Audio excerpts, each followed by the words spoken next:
오늘 우리에게 주시는 하나님의 말씀은 마태복음 9장 2절의 말씀과 19절부터 22절까지의 말씀입니다. 침상에 누운 중풍병자를 사람들이 데리고 오거늘 예수께서 그들의 믿음을 보시고 중풍병자에게 이르시되 작은 자야 안심하라 뇌제 사함을 받았느니라. 예수께서 일어나 따라가심에 제자들도 가더니 12해 동안이나 혈루증을 앓는 여자가 예수의 뒤로 와서 그 겉옷을 만지니 이는 제 마음에 그 겉옷만 만져도 구원을 받겠다 함이라. 예수께서 돌이켜 그를 보시며 이르시되 따라 안심하라 내 믿음이 너를 구원하였다 하시니 여자가 그 즉시 구원을 받으니라.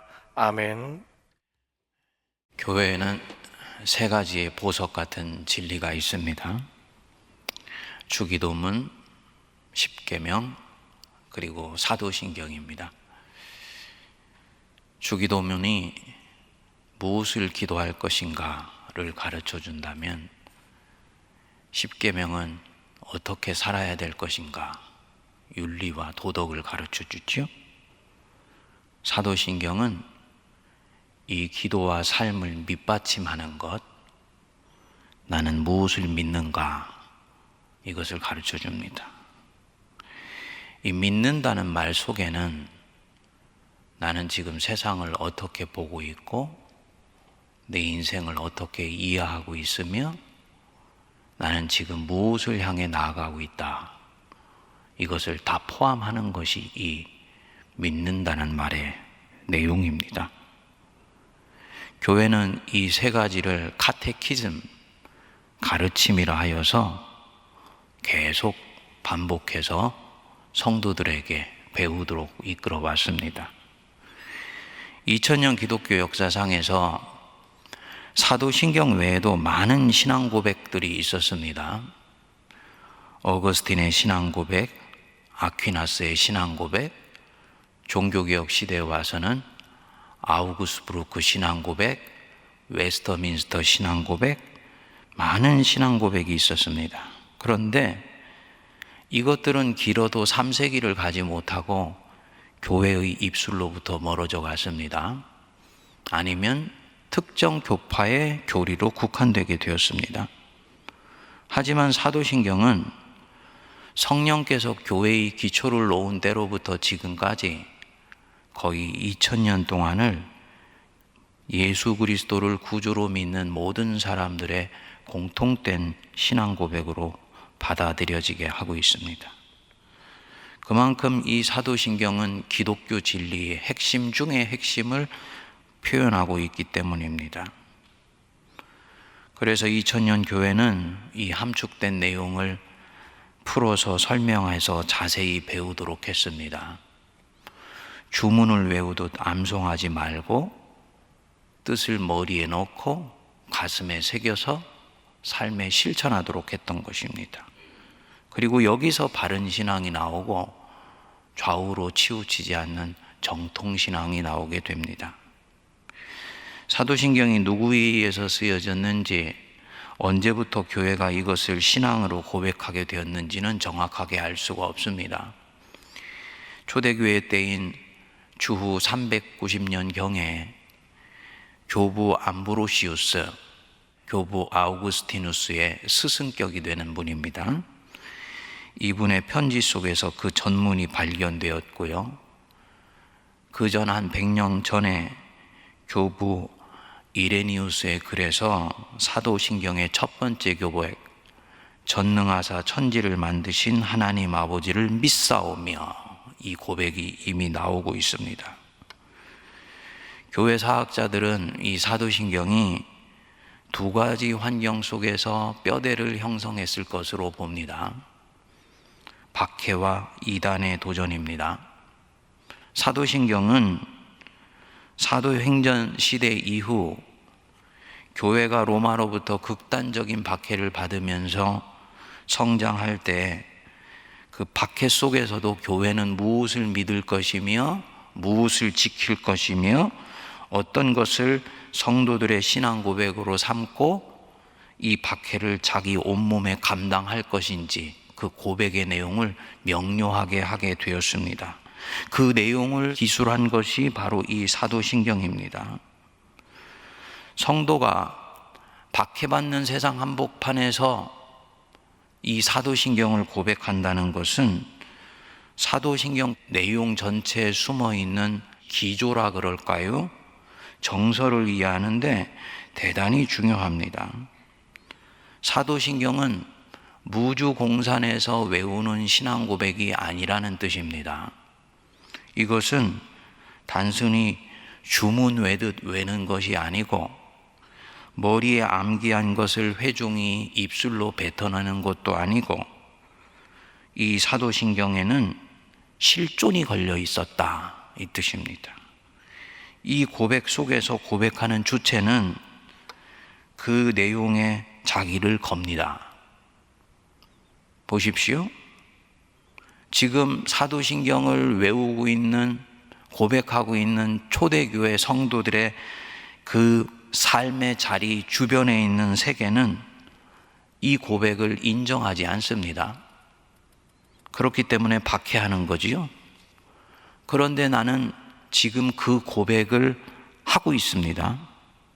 그러면 나는 이 고백과 세상 사이에 충돌이 있다는 것을 인정할 수밖에 없고 바로 이 고백에 내 자신을 걸 수밖에 없는 것입니다.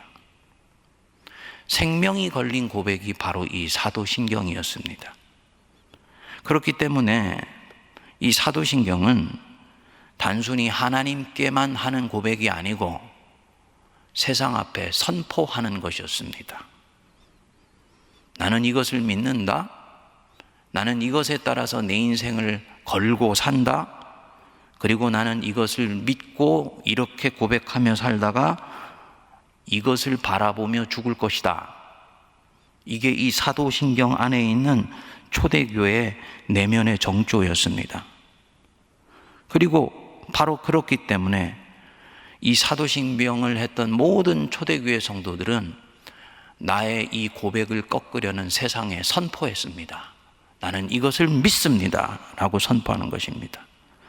그래서 초대교회 때는 사도신경을 오늘처럼 눈을 감고 하는 것이 아니고 눈을 뜨고 하게 했습니다. 두 눈을 열어서 자신이 세상을 어떻게 바라보고 있는지, 세상 한복판에다가 나는 무엇을 믿고 있는지, 앞으로 어떻게 계속 살아갈 것인지를 선포하게 한 것입니다.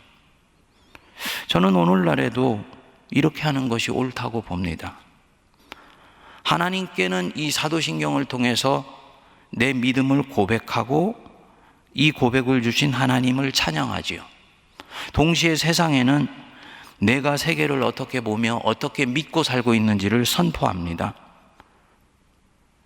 눈을 떠도 기도할 수 있으니 두 눈을 세상을 향해 응시하며 사도신경을 고백하는 것, 이게 본래 사도신경이 처음 형성된 기본 원리 속에서 훨씬 은혜롭고 뜻에 부합되지 않는가, 이런 생각을 합니다.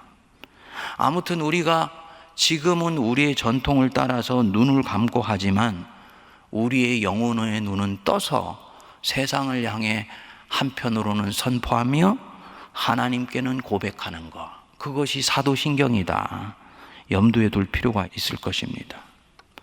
그리고 이렇게 내 삶을 거는 고백의 내용이 뚜렷하면 뚜렷할수록, 명료하면 명료할수록 외부로부터의 박해는 더욱더 가중되었습니다. 그리고 이 박해가 심해질수록 성도와 교회는 사도신경의 이 고백을 철의 원칙으로 삼게 됩니다. 그래서 사도신경의 이 고백의 내용과 이 고백을 받아들이려고 하지 않는 세상 한복판에서 엄청난 충돌과 영적 전투가 벌어지게 되었습니다. 그게 바로 초대교회 사도신경이 고백된 삶의 자리였어요. 결국은 성도들이 이 박해를 이겨내면서 이 진리관의 싸움에서 고백적 진리관이 승리를 거두게 되지요. 그리고 박해가 마무리가 되었습니다.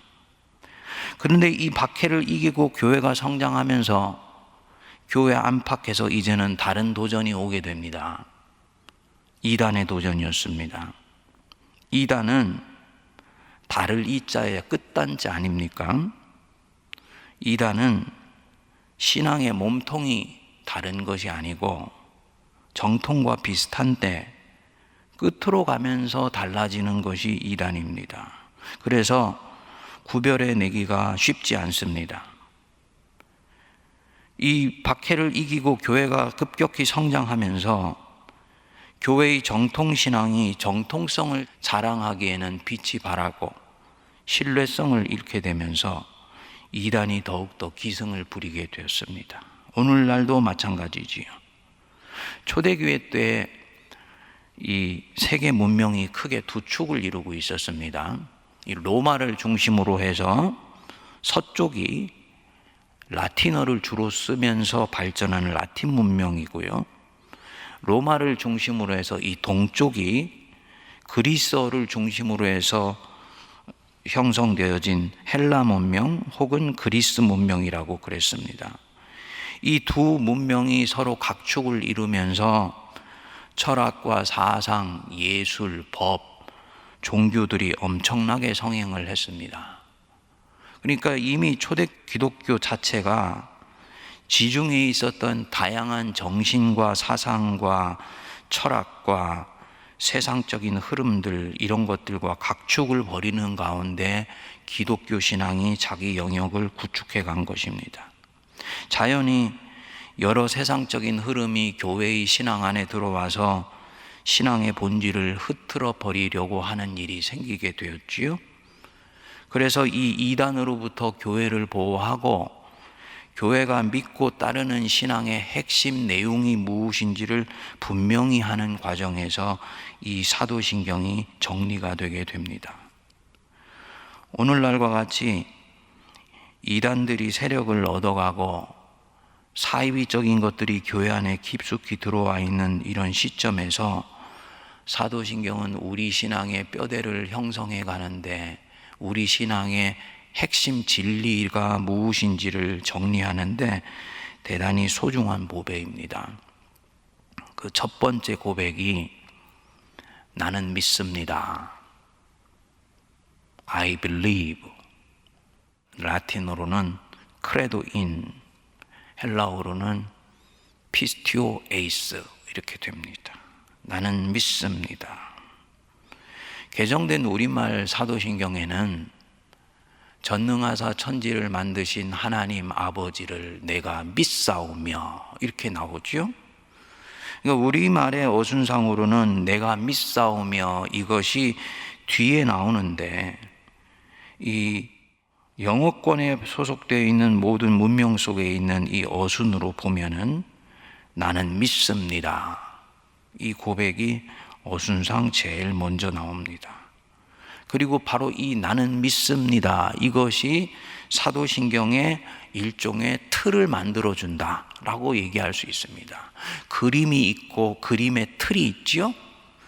우리가 믿는 신앙 고백의 내용이 뒤로 가면 나오는데 그 신앙 고백의 내용에 대한 형식과 왁구, 즉 틀, 프레임을 말해주는 것이 바로 이 나는 믿습니다. 내가 믿사오며 이 고백입니다. 교회 앞에서 신앙을 고백할 때 가장 먼저 우리가 고백하는 것이 나는 믿습니다. 이 고백이지요. 이 고백은 내가 세상을 어떻게 보고 있고 어떤 인생관을 갖고 살아가고 있으며 그리고 나는 내 인생의 미래를 어떻게 바라보고 있는지를 이미 표현해 주고 있는 것입니다. 나는 믿습니다. 나는 믿음으로 삽니다. 이 뜻입니다. 어떤 사람은 먹음으로 살고 어떤 사람은 느낌으로 살고 어떤 사람은 들음으로 삽니다. 철학자들은 사유함으로 살고 과학자들은 객관적 실체를 관찰함으로써 진리를 획득한다고 생각합니다. 그런데 그리스도인은 나는 믿습니다. 나는 믿음으로 삽니다. 그게 바로 그리스도인의 정체성입니다. 세상을 보는 방식이고요, 자기 인생을 해석하는 방식이고요, 미래에 대한 전망이고요, 하루하루 순간순간을 어떤 것이 옳고 그른 것인지를 분별하는 결정적인 기준, 그게 그리스도인에게서는 바로 이 믿음이라는 뜻입니다. 하나님 앞에 고백하는 거죠. 하나님, 어떤 사람들은 생존을 위해 살며 어떤 사람들은 탐욕을 향해 쫓아가며 어떤 사람들은 세상적인 부와 가치와 명예를 추구하며 삽니다. 그러나 나는 믿습니다. 천지를 창조신 하나님 아버지를 믿습니다. 이런 것들을 믿습니다. 그렇기 때문에 나는 삽니다. 이 얘기는 저는 세상은 어떤 것을 자기의 가치로 하여 살아간다 할지라도 나는 오직 믿음으로 내 인생을 삽니다. 이게 바로 나는 믿습니다, 이 뜻입니다. 세상을 보는 방식, 내 삶의 방식, 인생을 보는 관점, 이것이 다 여기에 나는 믿습니다, 이 안에 포함되어 있는 것이고, 이것을 하나님께는 고백하고 찬양하며 세상에는 선포하는 것입니다. 그러니까 우리가 아까 십계명이 어떻게 살 것인가라는 윤리를 말한다고 얘기를 했지만, 사실은 그 십계명이라는 표면에 나타나는 행위를 밑받침하는 모든 것들은 바로 이 사도신경 속에 있는 믿음의 내용 속에 있는 것입니다. 나는 믿습니다. 사실은 이것이 삶의 방식을 이미 결정해 준다고 볼 수 있죠. 아브라함이 나이 75세 때 자신이 살고 있었던 땅은 당시의 문명의 한복판이라고 할 수 있는 메소포탐 문명이었습니다. 얼마나 풍요롭고 넉넉한 문명이었는지 모릅니다. 그 문명지 한복판에서 살았던 사람이 어느 날 이름도 들어보지 못한 저 후진 지역 가나안 땅을 향해서 인생의 새로운 행로를 찾아 나서게 됩니다. 이 사람 무엇하고 있는 것입니까? 아주 낯설고 이상한 삶을 선택하고 있는 거예요. 무엇으로? 믿음으로. 삶의 방식입니다. 그 가나안 땅에서 아들 주겠다는 약속을 기다리면서 25년의 세월을 안개 속 같은 삶을 터덜터덜 걸어가지요. 무엇하고 있는 것입니까? 믿음으로 사는 것입니다. 삶의 방식입니다. 요셉이 형들에게 억울하게 팔려 애굽으로 떨어졌습니다. 대부분의 사람들이라면 신세 한탄하면서 자기 인생을 거기에서 그냥 녹아져 내려가 버리도록 방기했을 것입니다. 그런데 그는 그렇게 하지 않습니다. 배반감의 분노가 일어 영혼이 파괴되지도 않습니다. 보이지도 않는 하나님을 신실하게 붙들면서 그 애굽 한복판의 낯선 삶을 당당하게 살아냅니다. 뭐하고 있는 겁니까? 믿음으로 살고 있는 것입니다. 삶의 방식이에요.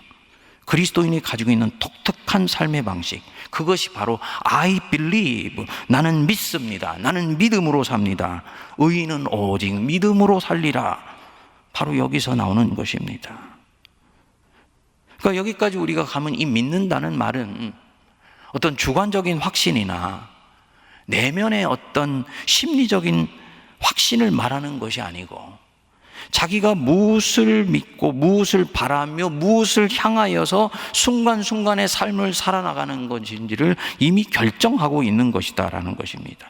의인은 오직 믿음으로 말미암아 살리라라는 표현이 이 믿음이 가지고 있는 삶의 방식까지를 포함한 한 그리스도인의 실존 전체를 온전히 포착하고 있는 언어이다라는 것을 가장 명확하게 말하고 있는 것 같아요. 세상 사람들은 문명의 오고감 속에 온갖 철학과 가치관과 신념을 붙잡고 삽니다. 하지만 나는 오직 하나님과 그분의 나라를 추구한다. 하나님의 나라가 표현되는 방식 속에 철학도 있고 가치관도 있고 신념도 있을 수 있다. 하지만 그것은 부수적이고 부차적인 것이지 절대로 본질적인 것이 아니다. 내가 붙잡는 본질은 하나님과 그분의 나라이다. 왜냐? 나는 그것을 믿기 때문입니다. 하나님을 믿기 때문입니다. 그 믿음이라는 것은 이런 부분에 있어서 철학과 신념과 가치관 모든 것들을 다 통괄하고 있는 그리스도인의 모든 것이라고 말할 수 있는 거지요. I believe, 나는 믿습니다. 세상에 바로 그것을 선포하는 것입니다. 우리가 이 코로나 한복판에서도 흔들리지 않고 오직 하나님을 주목하자고 제가 말씀드릴 수 있는 거, 이건 믿음이에요. 믿음이 없는 사람에게서는, 목사가 지금 이 말씀을 드리는 것은 인간이 가지고 있는 내면의 고통을 이해하지도 못하고 코로나 속에서 아파하고 힘들어하고 있는 성도들이나 소상공인들이나 가난한 사람들의 그 연약함과 그 경제적인 아픔들을 전혀 포착하지 않으려고 하는 그런 매몰찬 종교적 맹신처럼 보일 수가 있습니다. 근데 이것은 믿음으로부터 나오는 거지요. 이 코로나, 인간을 너무나 고통스럽게 하며 전 세계를 비극의 한복판으로 몰고 가는 것 같다. 가난한 사람들은 더욱더 가난하게 만드는 것 같다.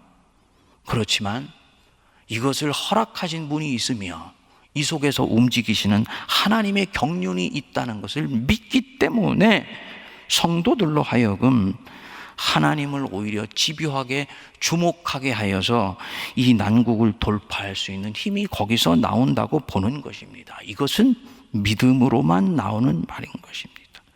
그렇기 때문에 하나님을 집요하게 주목하여서 말씀의 깊은 곳으로 들어가는 것, 그리고 함께 이 걸음을 동행하려고 하는 것, 그 성도 믿음으로 사는 것입니다. 다른 이와는 전혀 다른 삶의 방식이죠. 아무리 경제적으로 힘들어도 하나님께 드릴 것은 어김없이 드린다. 누가 그것을 체크합니까? 아무도 체크하지 않습니다. 그런데 나는 그렇게 한다. 그것이 내 인생관이고 믿음으로 살아가는 내 삶의 방식을 표현하는 것이기 때문입니다. 그리고 우리가 믿는 이 믿음의 대상 되시는 예수 그리스도, 그분은 바로 이 믿음이 우리를 살게 하고 우리를 구원하고 결국은 내 삶을 승리로 이끌며 타자도 구원한다고 보십니다. 오늘 주신 본문 말씀에 12년 동안을 혈루병으로 앓는 여자가 있었지요. 예수님의 옷깃에만 손을 얹어도 낫겠다라는 마음의 확신이 찾아왔습니다. 믿음입니다. 그 믿음의 대상에 대한 전적인 신뢰와 확신을 가지고 예수님의 옷깃을 만졌습니다. 당시로서는 그렇게 하면 안 되는 것이었습니다. 우리나라에도 남녀 7세 부동석이라는 표현이 있듯이 이 당시에 이 유대 사회도 굉장히 남자와 여자가 서로 만나서 교제하는 부분들이 엄격하게 구별되어 있습니다. 남정예를 여자가 옷깃을 만지다니요. 말도 안 되는 짓을 한 것입니다. 실례죠. 그런데 이 여자가 믿음으로 그렇게 했습니다. 그런데 예수께서 그를 보시고 말씀하신 거예요. 딸아, 안심하라. 내 믿음이 너를 구원하였다 하시니 여자가 즉시 구원을 얻으니라. 믿음이 결국은 12해 동안 혈루병 앓던 이 여인을 구원한 것입니다. 자기 인생을 구원하는 것이죠. 믿음이 진짜 내 인생을 구원하냐? 그것 또한 믿음의 영역입니다. 믿지 않을 분들은 끝까지 안 믿을 것입니다. 저는 그런 분들에게 다시 묻고 싶어요. 그러면 당신은 무엇을 믿고 살아가고 있습니까? 결국 당신은 무엇인가를 믿고 있을 것이요. 과학을 믿습니까? 과학이 진정 내 인생을 구원한다는 것을 어떻게 알 수 있습니까? 철학이 내 인생을 구원합니까? 진정 그것이 내 인생을 구원한다는 것을 어떻게 알 수 있습니까? 물질이 내 인생을 구원합니까? 물질에 의해서 구원받는다면 그것에서 구원받은 삶이 어떤 내용인지 내게 보여주십시오. 되묻고 싶습니다. 믿음이 그 사람의 인생을 구원하는 것이다. 믿음의 대상이 더 중요한데 그것은 이제 내일과 모레 같이 나누게 되는 거지요. 더 놀라운 것은 이 믿음은 타자의 인생도 구렁텅이에서 건져냅니다. 중풍병 걸린 사람을 친구들이 메고 왔지요.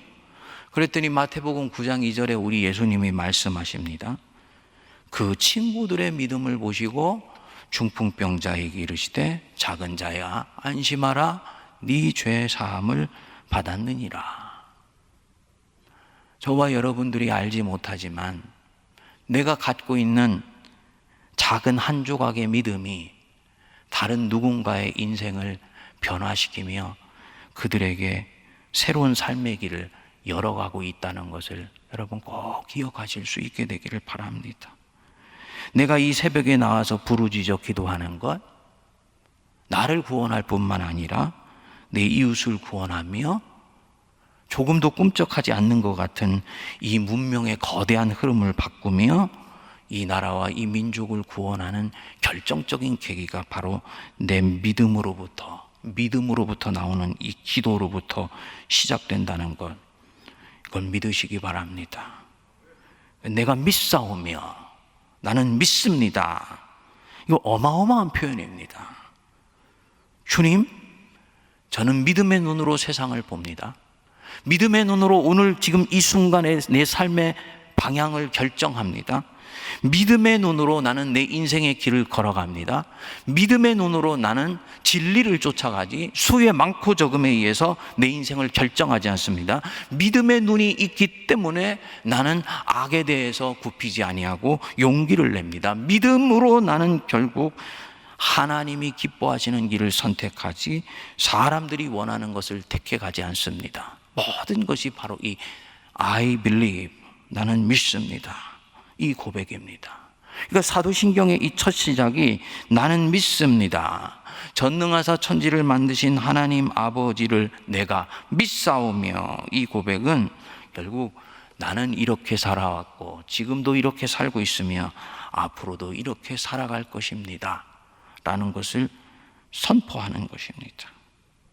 찬송가 490장이 아주 은혜로운 가사죠. 세상 풍조는 나날이 갈리어도 나는 내 믿음 지키리니 인생 살다가 죽음이 꿈 같으나 오직 내 꿈은 참되도다. 나는 믿습니다. 이 고백으로 하루를 시작하며 이 새해를 시작하며 이 코로나 한복판 속에서 내 인생을 한 차원 높게 이끌어 가셔서 험산줄령을 뛰어넘어 정상에 이르는 그 산사슴처럼 우리의 믿음이 용솟음치는 이해될 수 있게 되기를 바랍니다.